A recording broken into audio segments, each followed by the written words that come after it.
안녕하세요.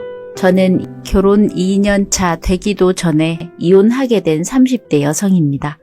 이야기를 시작하기 전 제 배경을 필히 소개해야 할 것 같은데요. 저는 어릴 때부터 의사인 아빠와 연구원인 엄마 사이에서 부족함 없이 자란 외동딸입니다. 그래서 저는 태어나면서부터 자연스럽게 부를 누리고 자랐습니다. 그 때문에 불행했던 적 있냐고요? 솔직히 없습니다. 부모님이 제게 공부를 강요하거나 허구한 날 돈 얘기만 하는 고지식한 분들이 아니었기 때문이에요. 예슬아, 책 좀 그만 보고 와서 엄마 아빠랑 놀아줘. 나 공부해야 해. 수능 얼마 안 남았어. 너 이미 공부 잘 하잖아. 수능 점수도 분명 잘 받을 거야. 그래, 예슬아. 오늘 아빠 오랜만에 휴가인데 안 놀아줄 거야? 무슨 이런 엄마 아빠가 다 있대? 오히려 부모님이 공부 좀 그만하라고 말린 적이 더 많았죠. 아무래도 부모님의 성실한 루틴을 보고 자라서 그런가 저도 모르게 그 길을 따라 걷게 되더라고요. 부모님은 본인들이 얼마나 고생해서 각자의 직업을 얻었는지 알기 때문에 자식만큼은 고생 안 시키고 하고 싶은 것, 원하는 것을 마음껏 하게 만들고 싶었나 봐요. 자식을 생각하는 부모님의 심정이 이해 안 되는 건 아니었지만 제가 하고 싶은 게 공부라서 어쩔 수 없었어요. 그렇게 저는 부모님을 본받아 명문대학을 졸업할 수 있었고 졸업장을 따자마자 내노라 하는 대기업에 당당히 취업할 수 있었습니다. 그런데 제가 일명 금수저라면 금수저인데 사실 입 밖으로 발설하지 않으면 아무도 몰라요. 외모나 차림새가 잘 사는 것에 비하여 지극히 평범한 편이었거든요. 현실 말로 하자면 예쁜 편이 아니란 뜻입니다. 제 또래들이 할 법한 SNS도 안 하고 그저 조용히 성실히 사는 편이었어요. 그래도 제가 인간관계를 소중하고 신중하게 생각하는 편이라 주변에 사람은 제법 많았는데요. 남편도 그 덕에 얻게 되었어요. 자주 가는 식당의 요리사가 남편이었거든요. 사장님은 혼자서 요리도 하고 서빙도 하고 계산도 하느라 엄청 정신없고 바쁘겠어요. 처음엔 그랬는데 가게가 작아서 나중엔 괜찮더라고요. 대신 손님을 하루에 3팀밖에 안 받아요. 그 시절 남편이 가진 커리어에 대한 진정성에 제가 첫눈에 반했던 것 같아요. 그 뒤로 저는 거의 매일 남편 식당을 찾았고 그게 좋은 인연으로 이어져 첫 남자친구와 결혼까지 하게 되었습니다. 부모님은 제가 좋다는 사람이면 무조건 좋은 남자일 거라며 처음부터 남편에게 잘 해줬어요. 예슬이는 우리 집에서 하나밖에 없는 가장 소중한 자산이야. 잘 부탁하네. 걱정 마세요, 장인어른. 절대 예슬이 눈에 눈물 나게 하지 않을 겁니다. 알고 보니 시댁과 친정이 비슷한 형편이었습니다. 그래서 딱히 경제적인 문제가 갈등이 될 일은 없다고 생각했어요. 친정 아빠가 결혼 선물로 아우디 차를 사줬고 엄마는 제게 금목걸이를 해줘도 이것이 미래에 문제가 될 거라고는 생각을 못했죠. 그보다 시댁에서 도드라지는 문제점이 따로 있어서 거기에만 신경이 몰려 있었습니다. 그 문제점의 주인공은 바로 남편의 여동생인 신우였는데요. 남편은 요리사라는 전문 직종을 가지고 있었지만 신우는 잘 사는 집안에 비해 한참 못 미치는 직업을 갖고 있었습니다. 쟤는 도대체 언제 철들 건지 모르겠네. 아가씨? 쟤만 보면 답답해 죽겠어. 결혼이나 할 수 있을는지. 그래도 아가씨 예쁘잖아. 인기 많을 것 같은데? 예쁘고 인기 많으면 뭐해. 머릿속이 텅텅 비어서 할 줄 아는 게 없다 보니 지 같은 남자친구들만 만나겠지. 신우는 호텔 인포메이션에서 계약직으로 일하고 있었습니다. 남편 말로는 신우는 어릴 때부터 공부도 지지리 못하고 고등학생 때까지 사고도 많이 치고 겨우겨우 전문대 졸업해서 알바랑 계약직만 했다고 하더라고요. 쟤는 공부랑 담을 쌓은 애야. 도대체 누굴 닮아서 저 모양인 건지. 그래도 아가씨 지금 대기업 들어가려고 나름대로 공부 병행하고 있지 않아? 그것도 올해 들어 4년 차야. 내가 보기엔 올해도 틀렸어. 쟨 평생 독립도 못하고 지금처럼 부모님 치마폭에서만 살걸? 동생을 왜 그렇게 안 좋게 봐? 그만한 이유가 있어서 그런 거야. 쟤 때문에 부모님이 매일 조마조마하게 살고 있다고. 왜? 아빠가 돈 벌면 차 사준다고 해서 제가 알바나 계약직이라도 시작한 건데 음주운전을 2번이나 한 거 있지? 아무리 내 동생이지만 진짜 답도 없어. 음주운전 때문에 신우는 결국 차를 압수당했고 시부가 절대 운전을 못하도록 금지시킨다고 했습니다. 음주운전을 도로 위에 인살자라고도 하잖아요. 아무리 천방지축이라고 하더라도 그런 쪽까지 무지한 신우를 보니까 시댁이 신우 때문에 시름시름 앓을 만도 했어요. 그 뒤로 저는 남편에게 잔소리만 듣는 신우를 불쌍하게 생각하지 않았어요. 집에서 가족들이 꾸준히 신우의 행동을 잘못했다고 지적해주면 신우도 나이 들면서 서서히 고쳐 나갈 거라고 믿었기 때문이었어요. 그러나 저는 신우와 피 한 방울 안 섞인 남이다 보니까 신우가 철들기까지 그 기간을 기다리는 게 많이 버거웠어요. 제가 결혼 선물로 친정아빠한테 아우디를 받았다고 했는데 신우가 그걸 보더니 제게 처음으로 개념 없는 발언을 하더라고요. 언니, 저 차 좀 빌려주면 안 돼요? 차를 왜요? 쓸 데가 있으니까 그러죠. 그런데 집에서 차 타는 거 금지하고 있지 않아요? 빌려주고 싶어도 제가 단독으로 결정할 수 있는 사안은 아닌 것 같은데. 장난 똥 때려요. 내가 1~2살 먹은 애도 아니고 가족이 반대한다고 차를 안 타고 다니게? 그냥 일단은 아빠 비위를 맞춰놔야 아빠가 나중에라도 다시 차 사줄 테니까 눈에 안 띄게 타고 다니는 것뿐이에요. 그럼 아가씨 계속 운전하고 있었다는 말이네요? 당연하죠. 빌릴 때는 많으니까. 그래도 이왕 가족들한테 얌전한 모습 보이려는 거면 진짜 반성하는 게 어때요? 그건 언니가 상관할 바 아니고요. 그래서 차 빌려줄 거예요, 말 거예요. 나 외제차는 타본 적 없어서 좀 욕심나는데? 미안하지만 난 아가씨 개인 지인이 아니라 가족이라서요. 가족 편에 서야 할 것 같거든요.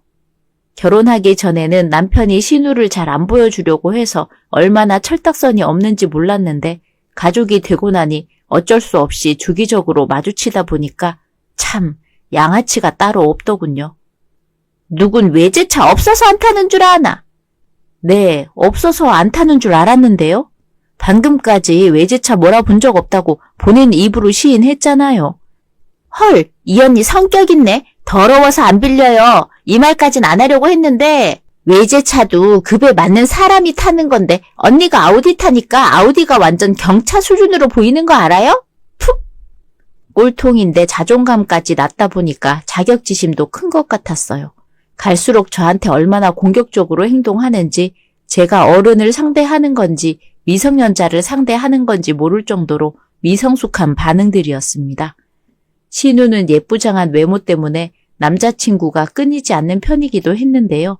이번에는 제법 괜찮은 남자친구를 만난 건지 유독 자랑하는 남자가 있었습니다. 언니, 아무리 그래도 그렇지 결혼했다고 너무 방심하는 거 아니에요? 좀 꾸미고 다니세요. 이러다가 오빠가 언니를 여자가 아닌 머슴으로 보겠어요. 머슴이라뇨? 기분 나쁘네요. 기분이 나빠야 언니가 정신 차리고 여자 구실을 하겠죠? 주변에서 아무도 언니가 하고 다니는 꼴에 대해서 조언해주는 사람이 없나 봐요? 아니면 언니 주변에 다 언니 같은 사람들만 있는 건가? 하긴 결혼식 때 보니까 언니 친구들도 공부만 하게 생겼더라고요. 봤구나. 제 친구들 그래서 명석해 보이죠? 제 친구들 중에 알바만 하거나 계약직만 주구장창 다니면서 자립 못하는 꼴통은 없거든요. 다들 평균 연봉보다 높게 받고 일하는 직업만 갖고 있네요. 자립 못하는 꼴통? 지금 그거 나 들으라고 하는 소리예요? 우리 둘이서 얘기하고 있는데 그럼 누구 들으라고 하는 소리겠어요? 이봐요 언니! 아가씨, 이제 30이에요. 언제까지 예쁠 것 같아요? 평생 예쁜 걸로 밀고 나갈 수 있을 것 같아요? 자립 못하는 여자는 죽을 때까지 지금처럼 열등감 덩어리로 살아야 해요. 뭐라고요? 언니 못 들었어요? 나 지금 만나고 있는 남친이 언니 집안보다 더 대단하거든요. 공부 못하고 자립 못해도 예쁘기만 하면 잘난 남자 만날 수 있다고요. 그 남자친구가 아가씨 정체에 대해서 다 모르기 때문은 아니고요. 내 정체가 뭐여? 내가 무슨 외계인이라도 된다는 것처럼 말하네요? 음주운전을 아무렇지 않게 계속하는 게 외계인이지 사람은 아니잖아요. 미쳤어요? 우리 집에서 언니를 우쭈쭈 해준다고 기세 등등한 것 같은데 앞으로 공주 대접 받는 것도 머지 않았으니 조만간 각오해요. 신우가 이번에 만나게 된 남친은 대기업 다니는 남자였습니다. 그 남자 집안도 꽤나 금수저이고 그 남자와는 결혼할 것처럼 가족에게 항상 자랑하고 다녔어요. 신우 말만 들으면 벌써 살림을 10번이나 더 차린 수준이었습니다. 신우가 수준 높은 남자친구를 만나서 그런가 남자친구 말에는 완전 순종적이더라고요. 통화로 남자친구가 신우 공부를 봐주는 것 같던데 그것 때문이라도 신우가 공부를 더 열심히 했습니다. 그걸 시부모님도 아주 좋게 생각했고요. 제가 이번에는 정말 대기업에 붙으려고 그러나 보다. 여태까지 저렇게 열심히 한 적이 없었는데 요즘은 술 마시러도 안 가고 퇴근하면 하루 종일 공부만 하고 있어. 어머님, 아버님께서 걱정 많이 하셨는데 아가씨가 뒤늦게라도 마음을 다잡아서 다행인 것 같아요. 그러게나 말이야. 하긴 우리 집안이 어떤 집안인데 뒤처지는 핏줄이 있을 리가 없지. 노력하는 척이 아닌 정말로 노력한 신우는 1년 후 오래 준비했던 대기업에 덜컥 붙게 되었습니다. 시댁은 그야말로 대박 경사가 났죠. 신우에게 으름장만 놓던 시부도 동네방네 딸 자랑을 했을 정도였습니다. 이 기쁜 사실을 그냥 넘길 수 없었던 시모는 저를 불러다가 집안에서 크게 잔치를 준비하기도 했습니다.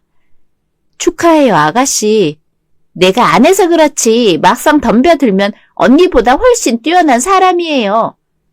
그럼 다른 사람도 아니고 내 유전자를 물려받은 내 딸인데 뛰어나고 말고. 앞으로는 정말 성숙하게 제대로 살아봐.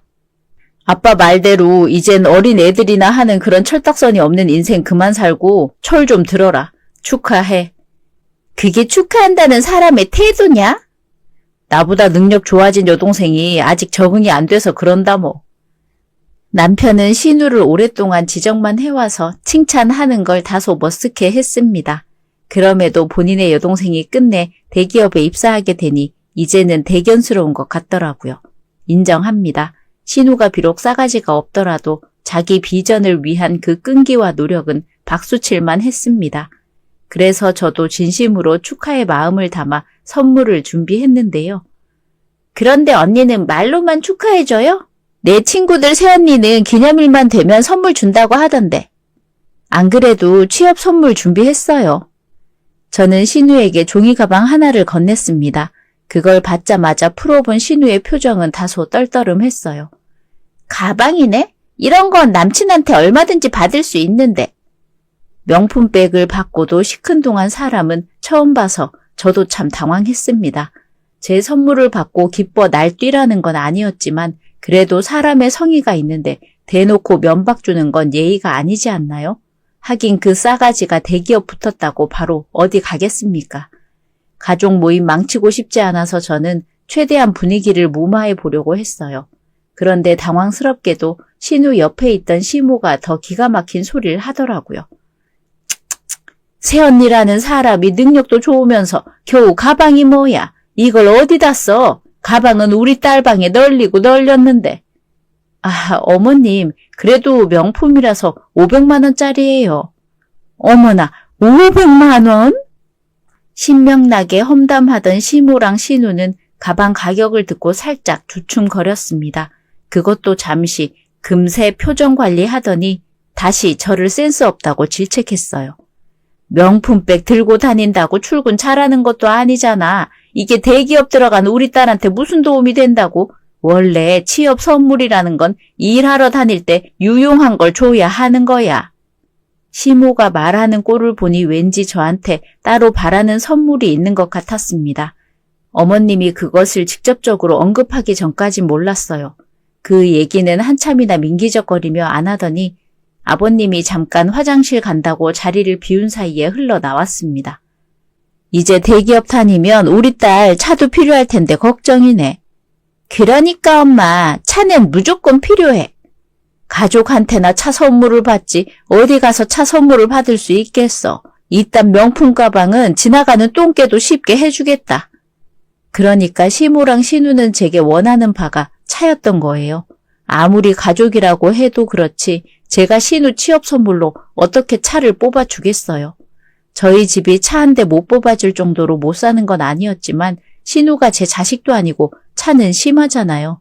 남편이 자기 여동생한테 해주는 선물이면 100번 1000번 이해할 수 있어요. 그런데 저는 왜 그래야 하죠? 예, 내 말 안 들리니?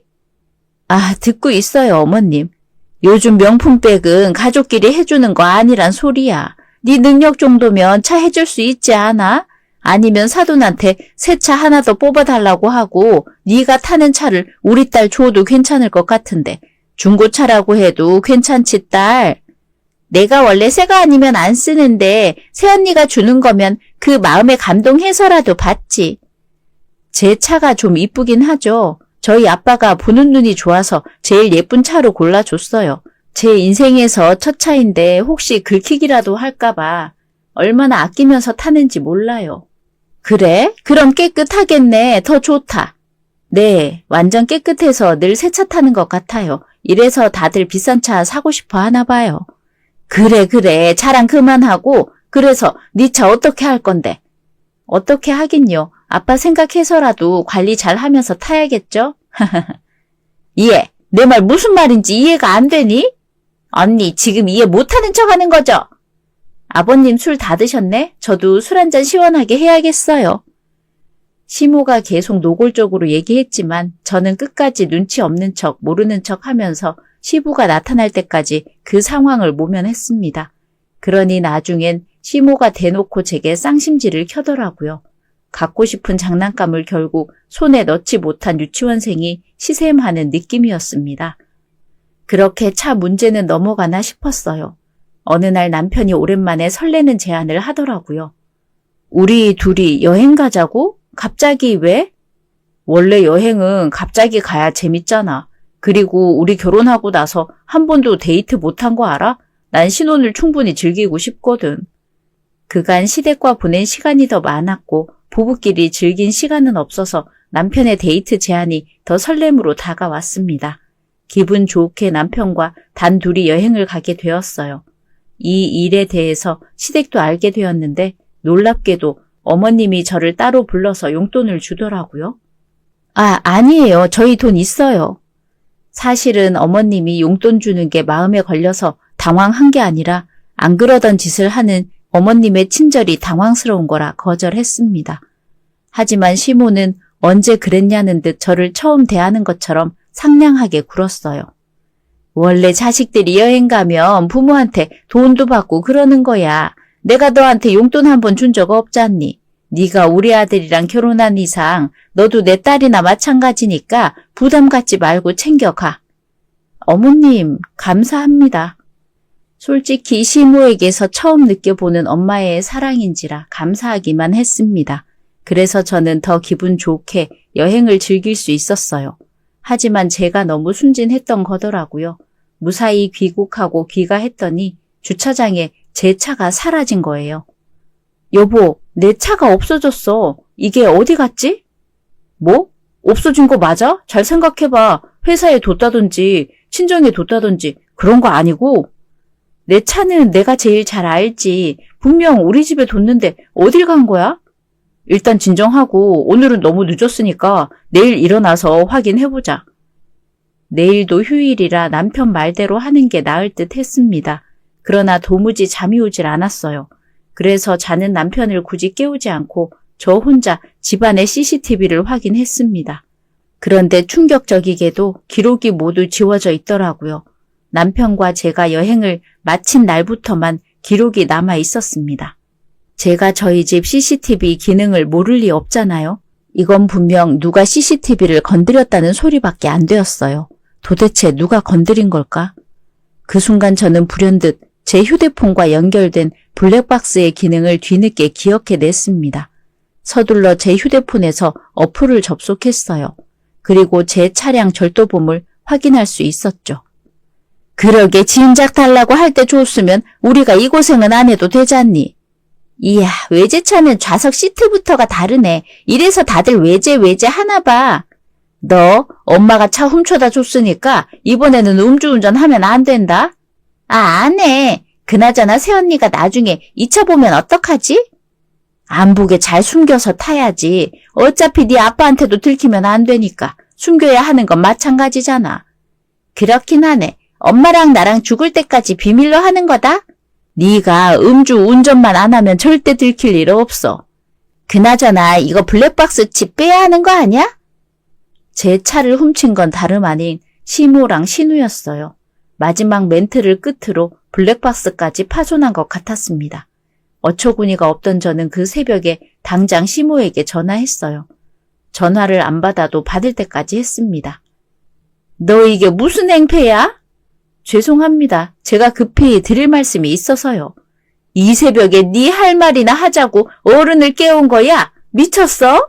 해외여행하면서 정신을 빼놓고 귀국한 거니? 대체 무슨 말이길래 이렇게 무례해? 제 차 가지고 가셨죠? 앞뒤 설명 없이 단도직입적으로 본론을 얘기했더니 시모 쪽에서 한 2초 대답이 없었습니다. 무슨 소린지 모르겠다. 왜 마음대로 차를 가져가세요? 설마 차 훔쳐가는 게 양심 찔려서 저한테 용돈 준 거였어요? 뭐라고 하는 거야? 갑자기 웬 차 타령? 어머님이랑 아가씨가 제 차 훔쳐간 거 블랙박스 어플로 다 확인했어요. 어머님은 늙으셨고 아가씨는 꼴통이라 블랙박스 기능을 잘 모르셨나 봐요. 뭐야? 참나. 그래, 너 참 똑똑하고 잘났다. 내가 가져간 거 맞아. 그래서 어쩌라고. 그러게 내가 좀 달라고 할 때 줬으면 되잖아. 달라고 할 때 안 줬으면 거절 의사인 걸 아셔야지. 뜻대로 안 해줬다고 그걸 훔쳐가요? 그럼 저도 어머님이 아끼시는 예물 제 뜻대로 훔쳐가도 되겠네요? 뭐? 아니 차 하나 가지고 어지간히 비싸게 구네. 넌 하나 더 장만하면 되잖아. 싫으면 우리 딸 새 차를 사주던가. 외제차도 어울리는 사람이 타는 거야. 너는 솔직히 국산차가 잘 어울리는 얼굴이고 우리 딸이 외제차랑 딱 어울려. 우리 딸 외모가 날 닮아서 고급지거든. 절도에 인격 모독까지 아주 제대로 저를 실망하게 하네요. 그 차 도로 안 가져다 놓으면 저 이거 경찰에 신고할 거예요. 그럼 아버님이 알아서 절도랑 인격 모독에 대한 대가를 혹독히 보여주시겠죠? 뭐? 예, 우리 일은 우리끼리 해결해야지. 엉뚱한 사람을 왜 끼워? 네 시아버지한테 걸리면 우리 딸 완전 아작나는 거 몰라? 아니까 고발하겠다는 거예요. 아작이라도 나면 정신 차릴까 싶어서. 그만 주무세요. 예, 예! 그렇게 전화를 끊은 뒤 휴대폰 자체를 종료해버렸어요. 그리고 다음날 아침 시모가 남편에게 부재중을 엄청 남겼는지 남편이 통화한 후로 제게 달려와서 대신 싹싹 빌기 시작했습니다. 여보, 미안해. 내가 대신 사과할게. 엄마랑 동생이 그렇게까지 할 줄은 몰랐어. 그런데 너무 안쓰럽잖아. 오죽했으면 그랬겠어. 신고할 거야. 이거 넘어가주면 한 번이 2번 되고 2번이 3번 돼. 내가 신고하는 게 싫으면 아버님한테 말하게 냅둬.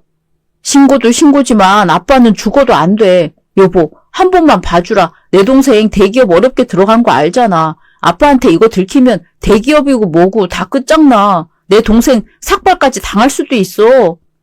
네 동생은 삭발 당해도 가발 쓰고 나와서 멀쩡한 척하고 다닐 인간이야. 무슨 그런 심한 말을. 내가 하는 건 심하고 네 엄마랑 네 동생이 하는 건 안쓰럽니? 그게 아니라 좀 봐주면 안 될까?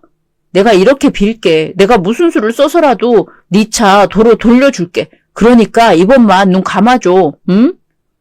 남편은 신우가 어렵게 들어간 대기업을 놓치게 될까봐 전전긍긍했습니다. 여동생을 평소에 그렇게 미워하더니 동생은 동생인가 봐요. 또 남편은 여동생이 대기업을 다녀야만 유일하게 갱생할 수 있는 길이라고 보는 것 같기도 했습니다.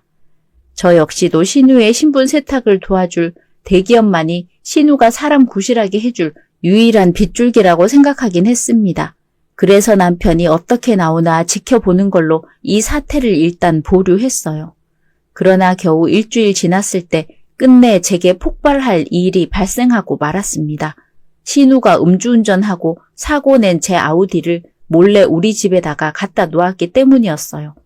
남편은 그걸 보고 새파랗게 사색이 되었고 저는 머리끝까지 열이 받았어요. 내 차 도로 가져다 놓겠다더니 이렇게 박살내서 갖다 놓겠다는 거였어? 이게 왜 이렇게까지 됐지? 밤새 도둑이 들었나? 도둑 들었겠지. 그러니까 이걸 도로 갖다 놓은 거 아니겠어? 비켜. 도둑 잡으러 가야 하니까.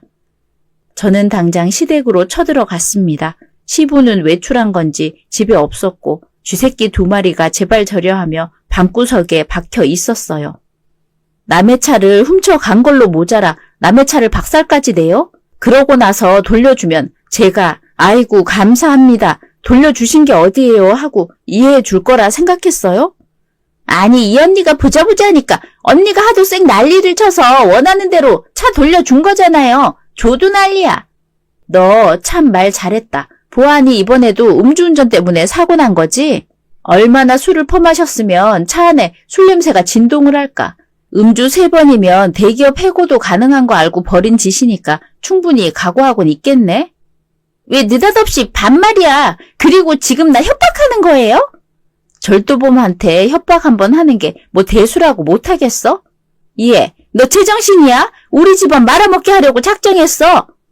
어머님 댁이 망한다면 그건 제 탓이 아니라 어머님이 자식 잘못 키운 탓이에요. 그러게 누가 꼴통으로 키우라 그랬나요? 뭐가 어째? 엄마, 저 언니가 미쳤나 봐. 우리 집안도 만만치 않다는 걸 엄마가 보여줘. 아, 조용히 해봐. 시끄러워 죽겠네. 그러게 엄마가 음주운전만큼은 하지 말라고 했잖아. 엄마 지금 누구 편이야? 두 사람은 확실히 멘탈이 나간 건지 서로 다투고 난리였습니다. 변호사 선임할 테니까 그런 줄 아세요. 범죄를 저질렀으면 이렇게 될 거란 걸 각오했어야죠. 아버님한테라도 살아남고 싶으면 오늘 안에 자백하던가요. 그렇게 시댁을 박차고 나와서 당장 변호사를 선임했습니다. 신우를 바로 음주운전으로 고발해버렸어요. 남편을 통해서 그 소식이 바로 시모에게 들어갔는지 시모가 어둑한 밤에 다시 저를 찾아왔더군요. 시모는 저를 보자마자 양손으로 제 몸을 두들겨 팼습니다. 이 정없는 년, 넌 가족을 이렇게까지 고소하고 싶냐? 어떻게 이럴 수가 있어? 너 때문에 우리 집안 쫄딱 망했어. 이제 속이 시원해. 겨우 네 차 하나 부셨을 뿐인데 어떻게 너는 한 집안을 풍비박산 내는 거야? 아가씨가 자꾸 오르지 못할 나무를 쳐다보니까 굴러 떨어지는 거예요. 뭐? 무슨 개똥 같은 소리야? 대기업 좀 잘리면 어때요? 아가씨는 딱 알바가 어울릴 얼굴인데 대기업 안 어울리는 아가씨 곧 방출될 테니까 알바 자리나 알아두세요. 어머님은 딸 앞길 간섭하는 거 좋아하잖아요.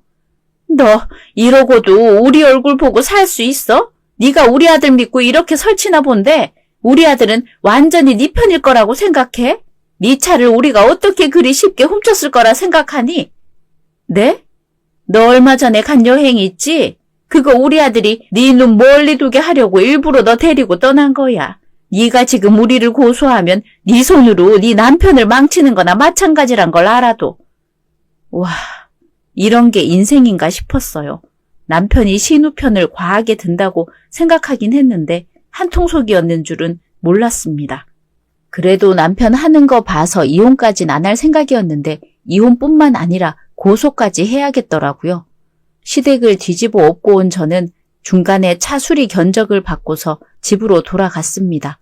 기다렸다는 듯이 제게 다가오는 남편을 보자마자 싸대기를 후려쳤어요. 나한텐 당신이 제일 끔찍해. 알지? 아무리 팔이 안으로 굽는다고 해도 내 차 빼갈 수 있게 일부러 나를 속인 것 자체가 너무 실망스러워. 여보, 내가 아쉬워서 그런 짓을 할 사람은 아니잖아. 나 내 동생한테 당신 아우디 주고 나서 돈으로 돌려주려고 했어. 절대 공짜로 당신 차 빼돌릴 생각은 없었다고.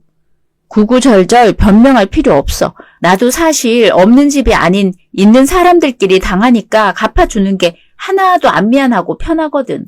양심이 있으면 이 뻔뻔한 감정까지는 훔쳐가지 말아줘. 여보. 아, 그리고 당신 동생이 생각보다 내 차 많이 망가뜨린 거 알지? 네 동생이 싼 똥이니까 자랑스러운 오빠가 처리해. 저는 마지막으로 남편에게 무려 1,000만 원가량 나온 아우디 수리비 영수증을 끊어서 남편 얼굴에 던져줬습니다. 범퍼 부품값만 119만 원, 여기에 헤드램프 안쪽 브라켓이 파손 304만 2천 원, 그릴이 65만 7천 원, 센서 수리까지 해서 수리 비용이고 수리 기간 25일이래. 그럼 그동안 대차도 해야 하니까 알고 있어. 그 뒤로 시댁은 알아서 나락의 길을 걷게 되었어요. 신우는 당연히 해고당했고 금수저 남자친구에게도 대차게 차였다고 합니다.